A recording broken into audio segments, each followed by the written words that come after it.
Hello friends, आपके अपने YouTube channel MIM news bulletin में आपका हार्दिक स्वागत है। बिहार में गुणवत्तापूर्ण शिक्षा सुनिश्चित करने के लिए नियमावली 2023 लाई गई। संशोधन किया गया नियमावली में और इस नियमावली के तहत अब शिक्षकों को और जो शिक्षक अभ्यर्थी हैं सभी को एक साथ परीक्षा देनी होगी, जिसको सुपर TET का नाम दिया जा रहा है।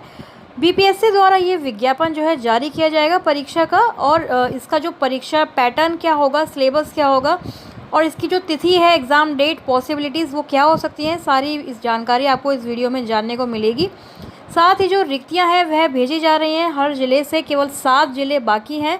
तो उन रिक्तियों को भी एक बार हम आकलन करेंगे कि किस तरह से रिक्तियां जो हैं आने वाली हैं 7th फेज़ के उन अभ्यर्थियों के लिए जो SCET क्वालिफाइड हैं और जो माध्यमिक और उच्च माध्यमिक में अप्लाई करने वाले हैं। सबसे पहले आपको बता देते हैं कि जो संवाददाता रजनीश कुमार हैं उनके माध्यम से कल भी ट्वीट्स किए गए, जिसमें उन्होंने बताया कि बिहार में जल्द होगी शिक्षक बहाली परीक्षा और जून के लास्ट वीक में यह परीक्षा आयोजित की जा सकती है। तो सबसे पहले हम बात कर लेते हैं एग्ज़ाम डेट के ही बारे में, क्योंकि एग्ज़ाम डेट देखिए जून के लास्ट वीक में क्यों इसके ज़्यादा चांसेस हैं, क्योंकि आप लोगों को बता दें कि जो समर ब्रेक है, जो समर हॉलीडेज़ होती हैं, जो ग्रीष्मावकाश होता है बिहार में, वह इस बार 5 जून से 24 जून तक निर्धारित किया गया है जो शेड्यूल है उसके हिसाब से। तो कहीं ना कहीं 20 से 24 जून ये जो लास्ट जो छुट्टियां रहेंगी, ये एग्ज़ाम डेट हो सकती है यदि BPSC विज्ञापन जारी कर देता है। तो क्योंकि जब नियोजित शिक्षक भी इसमें एग्ज़ाम में इन्वॉल्व हैं, वो भी परीक्षा देंगे, तो स्कूल्स में फिर ऐसा तो नहीं है कि टीचर गायब होंगे और बच्चे खाली, कौन उनको शिक्षित करेगा उस वक्त। तो इसलिए ये ज़्यादा से ज़्यादा पॉसिबिलिटी इस बात की बन रही है कि जो ग्रीष्मावकाश का जो पीरियड रहेगा समर हॉलीडेज़ का, उसी दौरान यह परीक्षा आयोजित की जा सकती है। तो 5 से 24 जून के बीच में ये परीक्षा हो सकती है। रही बात आगे, इन्होंने बताया रजनीश कुमार ने कि सभी पदों के लिए एक ही विज्ञापन निकाला जाएगा और एक ही दिन प्राइमरी से लेकर माध्यमिक स्कूलों के लिए परीक्षा की जाएगी। तो इसमें भी देखिए जो ये परीक्षा का विज्ञापन आएगा उसमें तो ठीक है एक साथ निकाल दिया जाएगा। अप्लाई वगैरह के लिए फॉर्म आएगा, तो अप्लाई के लिए आप लोग जानते हैं कि थोड़ी बहुत फ़ी भी रखी जाएगी। 300-400 रुपये का जो फॉर्म है वो हमें भरना होगा। वैसे तो ये शिक्षक अभ्यर्थी इतने टाइम से इंतज़ार कर रहे हैं, सालों से बैठे हुए हैं, तो कम से कम फ़ी जो है गवर्नमेंट को लेनी चाहिए, BPSC को मिनिमम जो है चार्जेस लेने चाहिए फॉर्म फिल करने के लिए। तो फॉर्म फिल करने के बाद आप लोग जैसे देखते हैं कि CTET की परीक्षा होती है, उसमें लैंग्वेज 1, लैंग्वेज 2 रहता है। तो इसी प्रकार से यहाँ पर भी BPSC में यदि एक ही दिन ये लोग परीक्षा का आयोजन करते हैं प्रारंभिक से लेकर माध्यमिक और उच्च माध्यमिक तक, तो वर्ग 1 to 5, 6 to 8 माध्यमिक, हाई स्कूल सबका जो है या तो अलग अलग क्वेश्चन पेपर उनको अभ्यर्थियों को उसी वक्त दिया जाएगा, या फिर ऐसा हो सकता है कि शिफ्ट वाइज अलग अलग किया जाए, या फिर अगर एक ही साथ सबका पेपर कंडक्ट किया जाता है तो उसमें कॉलम बने रहेंगे, जैसे कि CTET के पेपर में हम लोग देखते हैं। तो उस तरह से हो सकता है कि वर्ग 1 to 5 के लिए अलग क्वेश्चंस है, 6 to 8 के लिए अलग है।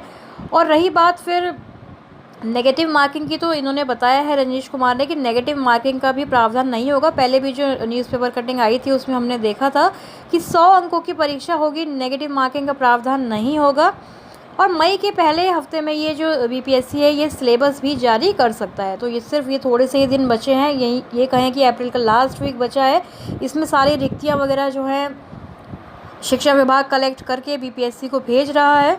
उसके बाद केवल विज्ञापन जारी करेगा BPSC रिक्तियों की संख्या को देखते हुए, और फिर फॉर्म फिल होगा। उससे पहले ही सिलेबस यदि जारी कर दे BPSC तो बहुत अच्छा रहेगा, क्योंकि सिलेबस के अकॉर्डिंग ही सारी चीज़ें होंगी। वैसे तो 100 अंकों की यदि परीक्षा है, तो जैसे कि BPSC का हम पैटर्न देखते आए हैं, जब उन्होंने प्रधान अध्यापक की परीक्षा ली थी तो उसमें GS यानी कि GK जो रहता है वो भी था, साथ में शिक्षकों की परीक्षा है तो चाइल्ड पेडागोगी, टीचिंग एप्टीट्यूड, ये सारी चीज़ें रहेंगी। सिर्फ हमें लोगों को यह इस चीज़ का इंतज़ार है कि यदि BPSC सिलेबस जारी करके यह बता दे कि सब्जेक्ट कंसर्न भी लिया जाएगा, क्योंकि यदि आप 6 to 8 में, 9 to 10 या फिर 11-12 में यदि आप शिक्षक बन रहे हैं तो आपको सब्जेक्ट वाइज भी जो है नॉलेज जो है पूरी होनी चाहिए। उसके लिए BPSC नॉलेज टेस्ट के लिए सब्जेक्ट कंसर्न दे सकता है, जैसे कि हम CTET में देखते हैं मैथ, साइंस, सोशल, या फिर SCET में हमने देखा था कि विषयवार जो है परीक्षा ली गई थी। तो इस प्रकार से भी जो है ये प्रश्न जो है पूछे जा सकते हैं, जिस सब्जेक्ट के टीचर आप बनने वाले हैं उस सब्जेक्ट से रिलेटेड। 20 मई तक विज्ञापन जारी हो सकता है। रिज़ल्ट के बाद शिक्षा विभाग सर्टिफिकेट वेरीफाई करेगा। उसके बाद जो है सारी चीज़ें आगे 7 फेज़ के नोटिफिकेशन की जो प्रक्रिया है वह आगे की जाएंगी। एक जो लेटर है जिला शिक्षा पदाधिकारी गोपालगंज का, इसमें आप देख सकते हैं रिक्तियों का ब्यौरा जो है दिया गया है, जिसमें आप यहाँ पर देख सकते हैं डेटा पूरा दिया है। 1 to 5 में कितने रिक्त पद हैं। टोटल जो है सामान्य विषय में 832 रहे, उर्दू के लिए 340, बांग्ला के लिए 0 है। वहीं 6 to 8 के लिए देखिए काफ़ी कम यहाँ पर हम रिक्तियाँ कह सकते हैं। जो रिक्त पद थे वह बहाल हो चुके हैं, भर चुके हैं सारे 6 फेज़ में। अब 38, 50, 23 इस तरह से है। गणित विज्ञान में 134।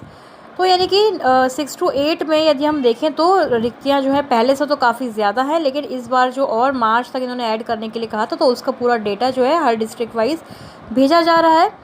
वहीं माध्यमिक और उच्च माध्यमिक के लिए भी रिक्तियों का जो पूरा जो डेटा है वह शिक्षा विभाग ने कलेक्ट कर लिया है। आज के अखबारों ने प्रकाशित भी किया कि शिक्षकों की भर्ती प्रक्रिया जून तक।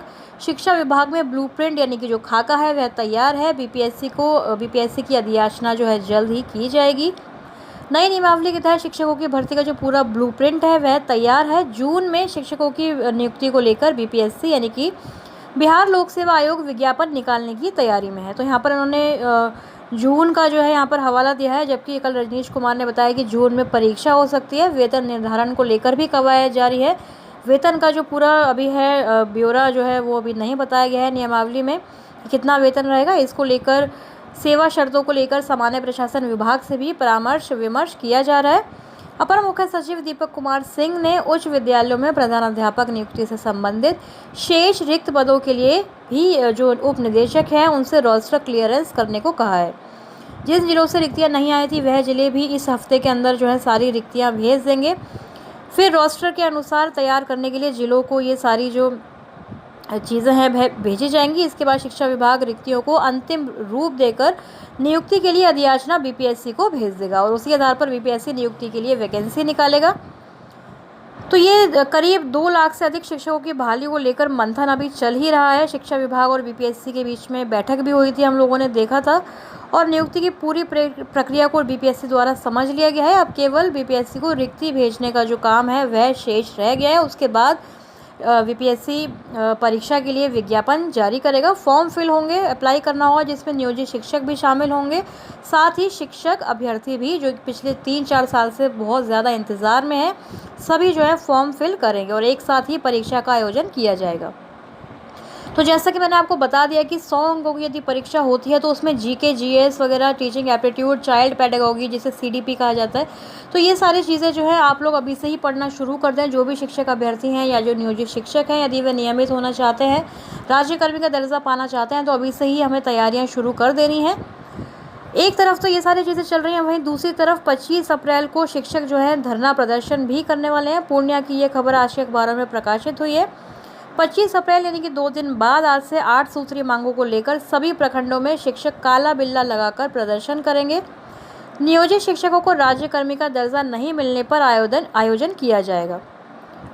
ईद मिलन समारोह पर शनिवार को बैठक में नियोजित शिक्षकों ने यह निर्णय लिया है। तो देखिए, एक तरफ तो धरना प्रदर्शन है, सरकार पर पूरा दबाव भी है, दूसरी तरफ जातीय गणना का भी जो बहिष्कार है कहीं ना कहीं शिक्षकों द्वारा किया जा रहा है। तो सरकार आनंद फानंद में ये सारी चीज़ें जारी तो कर रही है, लेकिन कहीं ऐसा ना हो कि जातीय जनगणना का कार्य पूरा होते ही या फिर ये धरना प्रदर्शन समाप्त होते ही सरकार जो है अपना ये सारा जो खेल है, जो एग्ज़ाम लेने का या 7वें चरण की बहाली करने का, इसको कहीं ना कहीं उलझा कर ना रख दे। इसके लिए ज़रूरत है कि लगातार सरकार पर दबाव बनाए रखा जाए। तो 25 अप्रैल को शिक्षक धरना प्रदर्शन भी करेंगे। जातीय जनगणना का कार्य भी साइमल्टेनियसली चल रहा है। देखना होगा कि बीपीएससी जल्द से जल्द सिलेबस जारी करता है या फिर नहीं, क्योंकि उसके आधार पर ही आगे जो है रणनीति बनाई जाएगी, किस प्रकार से परीक्षा अभ्यर्थियों को क्वालिफाई करनी है और नियमित होना है। साथ ही नियोजित शिक्षकों को भी राज्यकर्मी का दर्जा मिलना है। तो अब इस वीडियो में यही सारी अपडेट थी, सारी जानकारियाँ मैंने आपको देने की कोशिश की है। आगे आपके जो भी प्रश्न होंगे वो हमसे ज़रूर पूछते रहिए कमेंट सेक्शन में, उनका जवाब देने की भी मैं पूरी कोशिश करूँगी। फिलहाल इस वीडियो में इतना ही। MIM न्यूज़ बुलेटिन को सब्सक्राइब ज़रूर कर लें यदि नहीं किया है तो। Thank you for watching.